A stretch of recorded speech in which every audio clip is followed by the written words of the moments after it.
All right, thanks for that, Frank. We are getting an update right now from homicide detectives on that fatal shooting at Bathurst and St. Clair. Let's listen in. Seen at the gas station. I said this happened at around 12:40 a.m.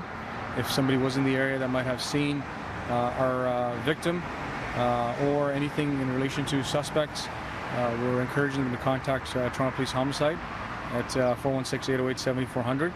We're currently working on a 13 division. They can contact us at 13 division as well, 416-808-1300, or consequently call Crime Stoppers.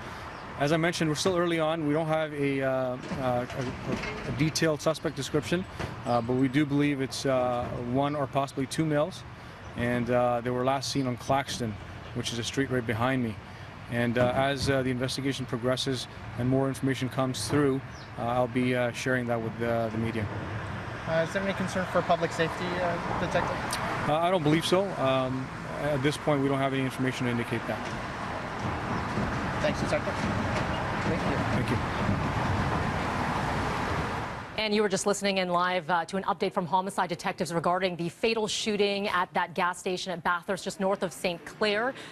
Just to give you some background on this, a man in his 20s was rushed to a trauma center just before 1 this morning. He was shot at that gas station there, pronounced dead in hospital. Homicide detectives, as you just heard, are looking for 1 to 2 male suspects. They have not released any suspect descriptions, but believe that they may have taken off Claxton there. So we'll continue to follow this developing story throughout the morning. Now we can tell you homicide very busy this morning. They're also looking into another murder overnight. We're going to go to the East End now, which is at Sherbourne and Dundas, where gunfire at a pub claimed the life of one man, and that's where we find our Tammy Sutherland. Yeah, that's right, Melanie. It happened just outside of the Libertarian pub here at Queen and Sherbourne last night at about 11:30. That's when police were called, and they found 3 victims here on scene. All 3 taken to hospital. 1 was pronounced dead in hospital. Now, a 4th victim walked into hospital. One man who was here on scene tells us that he saw that 4th victim holding his stomach and running westbound on Queen Street, where there's actually a trail of blood left behind as well. We spoke to him about what he saw last night. That's just craziness. Like, I don't even understand. Like, this used to be the real jerk before, and like the area's always been a little bit like chaotic and stuff like that, but this is just something different. Like, you know what I mean? Like, wow, it just blows my mind. Like, seriously, like, you can't even feel safe anywhere in the city now.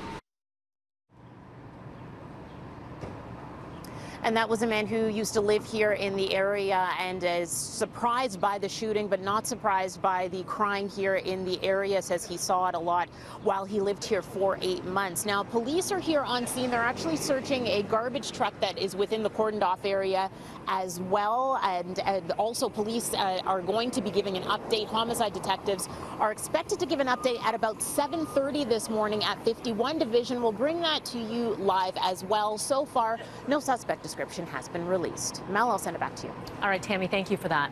There were also 2 separate stabbings overnight. A man in his 50s stabbed at his neck at an apartment building near Bellamy and Kingston Road. He's being treated in hospital right now. Shortly after, a man in his 20s was found with a stab wound near Victoria Park in York Mills. He is also recovering in hospital. There's been no arrest in either case. An irate activist confronting Mayor Tory at an event last night that was commemorating Emancipation Day. Desmond Cole challenging the mayor at the event at Union Station.